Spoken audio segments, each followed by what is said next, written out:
हाँ भाई ये देख लो, हम 8 का मैथ पढ़ रहे हैं, हमने 6 का मैथ पढ़ा था उसमें अलजेब्रा आया था, 7 का मैथ पढ़ा उसमें सिंपल इक्वेशन आई थी, 8 का मैथ पढ़ रहे हैं तो linear equation in one variable आ रहा है। तीनों में एक ही बात थी common, x x y x y, मतलब कि एक वेरिएबल मिलेगा। क्या मिलेगा? एक वेरिएबल मिलेगा जो a टू z अल्फाबेट कोई भी होगा a से लेकर z तक। पिछली वीडियो में l था तो वो एक वेरिएबल था। अब उस वेरिएबल की वैल्यू निकालनी है, क्या करनी है? अब निकालने के लिए दिमाग लगाना है। यहां पे ये क्वेश्चन मैंने ब्लू बोर्ड पे लिखा है आप लोगों को समझाने के लिए, क्योंकि ये फ्रैक्शन के रूप में है। किसके रूप में है? फ्रैक्शन। हाँ, तो फ्रैक्शन को सॉल्व करना आसान काम नहीं होता, मुश्किल काम होता है, इसलिए करवा रहा हूं। इसमें देखो x के साथ 2 आ गया, अभी तक x के साथ कुछ नहीं आ रहा था तो आसान हो रहा था काम, अब x के साथ 2 आ गया तो इसलिए करवा रहा हूं। इसमें डेसिमल है तो डेसिमल वाला करवा रहा हूं। इसमें देखो y के साथ 14 आ गया, अभी तक क्वेश्चन में y अकेला आ रहा था बेचारा, तो 14 आ गया तो इसलिए करवा रहा हूं। इसमें देखो x के नीचे फ्रैक्शन में आ गया, मतलब x फ्रैक्शन की फॉर्म में आ गया तो इसलिए। तो 12 में से अब ये 4 7 8 9 12 टोटल 12 क्वेश्चन है एक्सरसाइज 2.1 में, एनसीईआरटी की मैथ की किताब में, क्लास 8 की। उसमें से मैं 3 2 5 क्वेश्चन करा रहा हूं, बाकी बच गए 7 क्वेश्चन। ये आपने अपने आप करने और इजीली हो जाएंगे अगर आपने इन 5 को समझ लिया तो। नहीं तो 7th वाली वीडियो देख लेना, नहीं तो 6 वाली देख लेना, फिर 8वीं वाली कर लेना, तो भी हो जाएंगे, कोई दिक्कत नहीं। आ जाओ।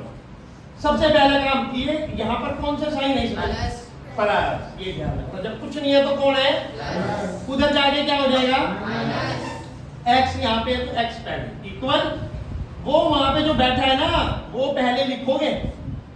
कई बार बच्चा ये कर देता है कि भाई 3/7 को माइनस कर देगा पहले, फिर इसको लिख देगा। क्यों भाई? गलत हो जाएगा, तो करना ही नहीं ऐसा। 17/7 माइनस 3/7, अभी का एलसीएम। अब फ्रैक्शन वाले क्वेश्चन को कैसे सॉल्व करते हैं? इस वैल्यू में से इस वैल्यू को माइनस करना है, तो एलसीएम नहीं तो सॉल्व होता ही है। 7 का एलसीएम 7 आएगा, सिंपल है। 7 की टेबल में 7 किस पे आएगा? 1 को किससे मल्टीप्लाई करेंगे?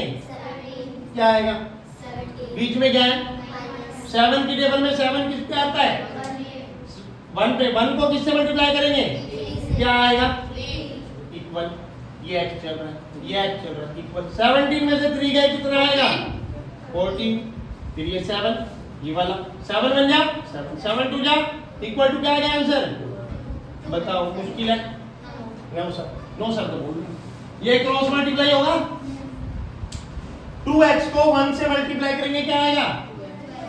Equal to 3 multiply 18। मैंने कहा था मल्टीप्लाई नहीं लिखेंगे, हम ऐसे लिखेंगे ताकि जब ये 2 नीचे जाएगा, कहां जाएगा? क्योंकि वो इधर मल्टीप्लाई है तो उधर क्या होगा? Divide. x equal to 3 multiply 18 divide 2 बन जा, 2 9 जा 18, 9 3 जा 27।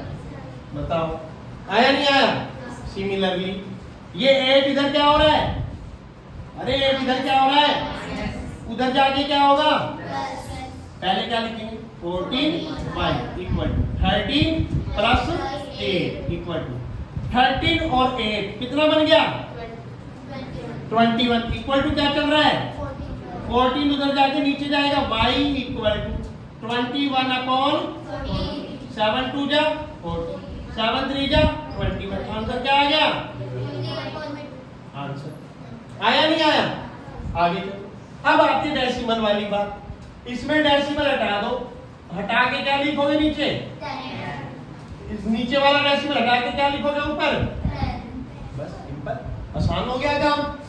अब क्रॉस मल्टी पहले लिख लो, 16 upon 10 equal to 10y upon 15। कुछ काटना मत, क्रॉस मल्टीप्लाई 16 पहले लिखो, 10y multiply 10y multiply 10 equal 16 multiply 15।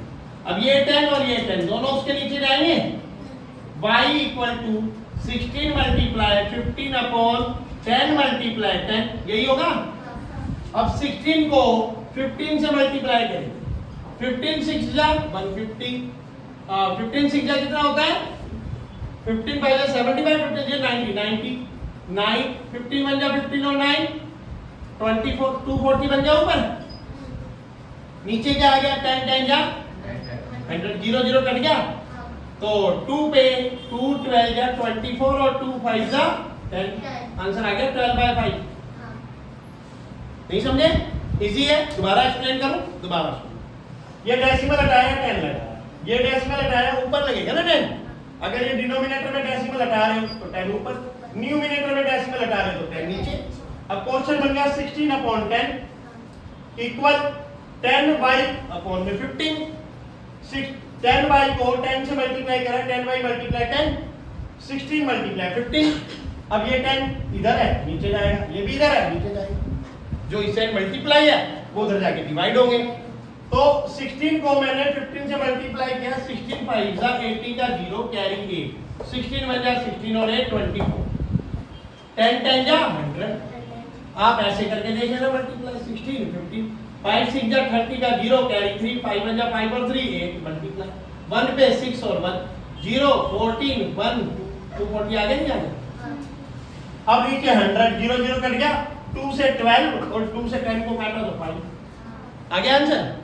Clear? अब अगला देखिए, ये 1 है, इधर प्लस का है ना, उधर जाएगा क्या हो जाएगा x/3 इक्वल टू 7/15 माइनस 1/1। देखो जब तक मैं कर रहा हूं बोर्ड में अच्छा लग रहा है, मजा आ रहा है।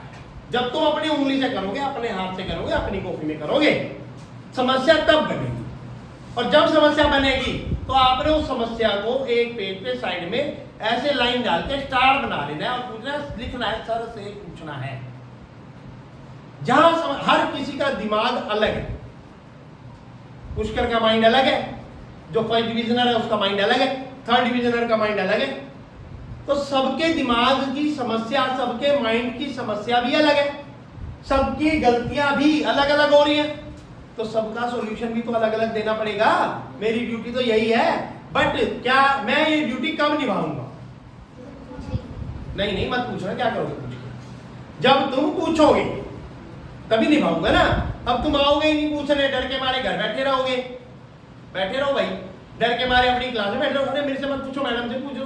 नीचे मैडम भी तो क्लास ले रही है, वो कॉपी भी चेक कर रही है, टेस्ट भी बना रही है, उससे पूछो। जहां पे तुम अटको वहीं से पूछो। इसी चीज का पैसा खर्च कर रहे हैं तुम्हारे माँ बाप, तुम्हारे पेरेंट्स इसी बात का पैसा कर रहे हैं, इसी बात की इन्वेस्टमेंट कर रहे हैं। पढ़ाने की तो कर ही रहे हैं, वो तो हम करा ही रहे हैं, लेकिन एक्चुअल में तुमने वसूलना कैसे है? वो चीनी खरीद के 2 किलो डब्बे में डाल के तो रख ली, चाय बनाते वक्त यूज ही नहीं करी, मम्मी कह रही फीकी चाय बनाई है। तो भाई वो 80 रुपए चीनी के लगाने का फायदा क्या हुआ?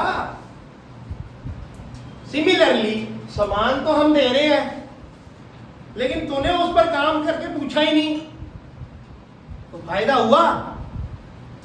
तो कोई भी चीज है उसका इस्तेमाल करना है। मोबाइल ले लिया, सिम मत डालो, होगा किसी काम का? कहीं जाओगे वाईफाई मिलेगा तो चल जाएगा शायद कुछ चीजें, फिर उसी वाईफाई के पीछे भागते फिर सारा दिन, तभी तो चलेगा। सिम डालोगे तो चलेगा। तो जिस चीज पर खर्चा करना है उसको इस्तेमाल करने का तरीका भी दिमाग से सोचो, ठीक है? अब इसकी बारी आगे। यहां पर क्या दिखाई दे रहा है? 7/15 माइनस 1/1। माइनस क्यों किया? क्योंकि यहाँ +1 है तो उधर जाके, अब 1 के नीचे कुछ नहीं था तो मैंने 1 और लगा दिया, कोई फर्क नहीं पड़ता। एलसीएम 15 और 1 का 15 और 1 का 15। 15 की टेबल में 15 किस पे आता है? 1 को किससे मल्टीप्लाई करेंगे? क्या आएगा? 1 की टेबल में 15 किस पे आता है? 15 को किससे मल्टीप्लाई करेंगे? क्या आएगा? इक्वल 15 माइनस का 7 प्लस का, प्लस होएगा माइनस होएगा? माइनस होएगा। क्या आएगा आंसर? -8/15। करेक्ट, -8/15। कोई दिक्कत? इक्वल टू क्या चल रहा है? x/3। इस वैल्यू को इस वैल्यू को आपके सामने रखो। x/3 equal to -8/15। Cross multiply, x को 15 से मल्टीप्लाई करेंगे 15x, 3 को 8 से करेंगे तो 3 मल्टीप्लाई -8। क्या करेंगे? 3 मल्टीप्लाई -8। अब आगे चलो, ये 15 इधर मल्टीप्लाई है तो उधर जाके डिवाइड यहां कर लेते हैं x equal to 3 multiply -8 upon 15 3 1 जा 3 3 5 जा आंसर क्या आ गया -8 अपॉन। अब क्या अंतर है इस अलजेब्रा 6th क्लास में, इस सिंपल इक्वेशन 7th क्लास में और इस linear equation in one variable 8th class में। 6th क्लास में कोई भी आंसर नेगेटिव नहीं आ रहा था, कोई भी क्वेश्चन माइनस में नहीं दे रखा था। 7th में भी बहुत इजी इक्वेशन थी और 8th में डेसिमल भी डाल दिया, 8th में फ्रैक्शन भी डाल दिया, 8th में आंसर नेगेटिव भी आ रहा है, 8th में आंसर फ्रैक्शन के रूप में भी आ रहा है, 8th में आंसर फ्रैक्शन के रूप में यहां भी आ रहा है, 8th में एलसीएम भी लेना पड़ रहा है जो 4th 5th में सीखा था। तो 8वीं क्लास को मैथ को linear equation in one variable को हैंडल करने के लिए 3rd 4th 5th का एलसीएम अगर नहीं आता तो क्या ये कर पाओगे? तो 3rd 4th 5th के बच्चे तुम्हारे भाई बहन स्कूल के घर पे बैठे हैं, उनके पास किताब है, उसका एलसीएम का चैप्टर निकालो और सोल्व कर लो आज। वो सोल्व करने पर आपका 8वीं का मैथ अच्छा हो जाएगा। पर क्या है ना, क्यों करें, किसके लिए करें, कौन आगे ले जाएगा है? कौन करवाएगा? तर कोई जरूरत ही नहीं है भाई, करने से तो बन जाएंगे कुछ, बनना कोई ना है, बिगड़ना है। क्या करना है तुम खुद सोच लो, नहीं सोच सकते तुम्हारी मर्जी है।